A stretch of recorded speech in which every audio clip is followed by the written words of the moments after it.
Ever since March 30th, Major League Baseball has been back in action. There have been some surprises and some expected results thus far, but nonetheless, there's already plenty to discuss. I'm Jackson Tortone, and I'm here with my co-hosts Chirs Machado and Logan Bourandas to talk about the good, the bad, and the ugly that we have seen throughout the league during these first few series. So I want to start with you, Chris. Which team has really thoroughly impressed you so far? It's got to be the Tampa Bay Rays, right? I mean, the boys from St. Petersburg, Florida, 10-0 right now, first in the entire league in the AL East. They are the ninth only team in MLB history to be 10-0 to start a season. Mm-hmm. Their run differential plus 58. We are recording this. They just beat the Boston Red Sox 1-0. So that was 57, but now it's 58. And they are also the first team to do that since 1884. And if I'm not mistaken, that was the first game they've only won by one run, right? Yes, exactly. Jeez. Every single game that they've played this year up until tonight, they've won by 4 or more runs. And then Holy cow. Only undefeated team left. I mean, what they're able to do with the payroll, just to put it into perspective, the Rays are one of the bottom 5 teams in payroll every single year. Meanwhile, teams like the Dodgers and the Yankees, who are pay $200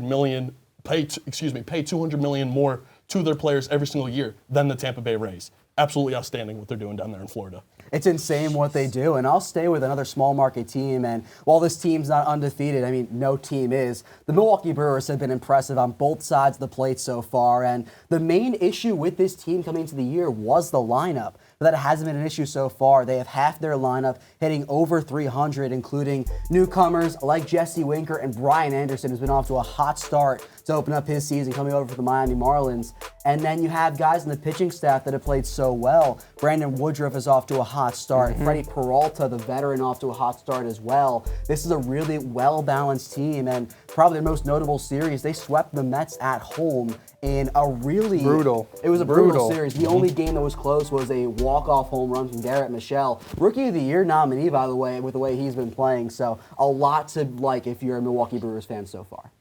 Absolutely. I mean, that series was hard to watch, I mean, especially for Mets fans, but that was crazy good performance by the Brewers. Now, as far as teams that are kind of pooping the bed a little bit, which one would you pick so far? I'm going to say, just because of the way the rotation has played so far, the Philadelphia Phillies. And we knew the lineup was not going to be concerned at all with this team, and that's been proven so far. But this pitching staff has ranked towards the bottom in some of the major pitching categories so far, averaging around 5.5 runs allowed per game, towards the bottom 10 in strikeouts, the top 10 in walks, a stat you don't want to be in the top 10 in. And there are some guys in that team that have struggled to adjust to that pitch clock. Guys like Zach Wheeler, Aaron Nola, Taijuan Walker, guys who have been consistent all-stars, or at least have been all-stars in the past. And that lineup, it has been dominant. That was proven against the Marlins and Sandy Alcantara today. But that pitching staff, we'll see if they can get it around, because a lot of these teams are adjusting to the new rules and the pitch clock. So I don't expect this to last for very long. I don't think this will be a problem for much longer. But right now it is something to be concerned about. And for my disappointing team, I'm going to stick with the Philadelphia Phillies, arch rival in the NL East, the New York Mets. I mean, you mentioned what happened in Milwaukee. This team cannot score runs. Okay, they won the home opener 9-3 against Miami. Second game was even closer. And then you just lost 7-2 to the Miami Marlins. A team that, granted, upped their roster, especially signing Segura from Philadelphia. But this is a team that you should be scoring runs on, and just not able to do that. Injuries already plaguing the Mets. I mean, I called it on the slide, the fluke in Flushing. You thought the Mets were going to be good. It's now the same thing. The Mets are Metting. And injuries, we already know what happened with Justin Verlander. Right. And now Starling Marte slid into third base, and his neck crunched down when he went face first into Segura's knee on third base. So they take him out for concussion protocol just in case Marte doesn't play the rest of the game.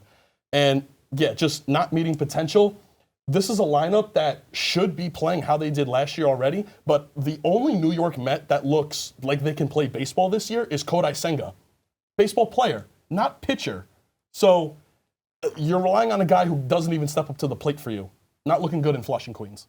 Yeah, for a team nicknamed the Miracle Mets, it seems a lot of miracles aren't going their way. I mean, the injuries, the lineup just not executing, it seems like they're going to have a hard time, especially competing with the Atlanta Braves. So as far as individual players go, which one is really impressed you so far? I'm going to go back down to the Tampa Bay Rays, Wander Franco. The 22-year-old shortstop for the Tampa Bay Rays has been absolutely lighting it up down there with a .351 batting average, hitting in runs for his squad. I mean, there's not much really to say other than just a great youngster that's going to develop down there in St. Petersburg, Florida. Can't wait to see what he's going to do as the season goes on.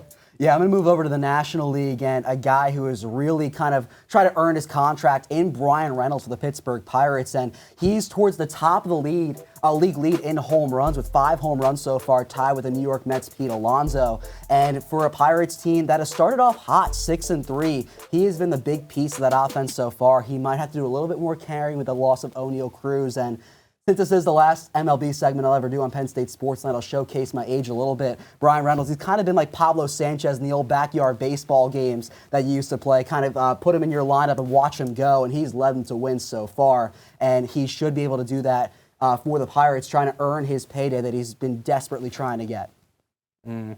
Yeah, so I agree with both your takes. I think Franco's having a great season. He's a big contributor to the Rays' excellence this season. I agree with you as well. I think that he's having an amazing season. I think the Pirates are doing relatively well compared to what they were expected to be doing. Decent record. Now, as far as players that are going to start getting booed by the fans and are just not doing what they're supposed to be doing, who would you pick so far? Yeah, so it's really tough to kind of judge players through about a 9-10 game stretch because it's really kind of tough to judge them kind of getting off to the start of their season. But for one star in Minnesota, Carlos Correa has definitely gotten off to a hot start so far with Minnesota. Only 6 hits so far to this point. He has had a few extra base hits mixed in there, but for a guy that just earned a big contract extension from the Twins and really kind of earned it from 3 different teams, but only one he actually signed with, he has gotten off to a tough start with the Twins, and they have been winning so far, so it hasn't been really too much of a concern to start out, but it is definitely something to monitor if it does keep up down the line. And you mentioned 3 teams that were looking to sign him. Minnesota ends up, but I guarantee you, even though the Mets not having a great season, glad they didn't sign him. Same thing with the San Francisco Giants. Now, for my team, for my player that's been really disappointing, I'm sticking in Flushing, and it's going to be Carlos Cookie Carrasco. You see the stat sheet right there on the graphic. Those 3 home runs he's given up, those aren't what we call wall scrapers in baseball terminology. Those have been moonshots that have almost hit, one of them almost hit the second deck in Citi Field, which is very, very hard to do. Only Pete Alonso is really capable of doing that. But 11.42 ERA, just only 5 strikeouts this season and 8.2 innings pitched. He's getting pulled early. Buck Showalter is not having it with Cookie on the mound. Pulling him early, not being able to get guys out, giving up big extra base hits when there's 2 outs left and the Mets need to get out of the inning, and giving up just 7 walks. And just Cookie Carrasco this season kind of showing that Father Time always wins. An unfortunate truth of reality. I really like Cookie. He's a very nice person, and I hate to see him, struggle like this. But I think he'll recover as the season goes on. I have hopes for him.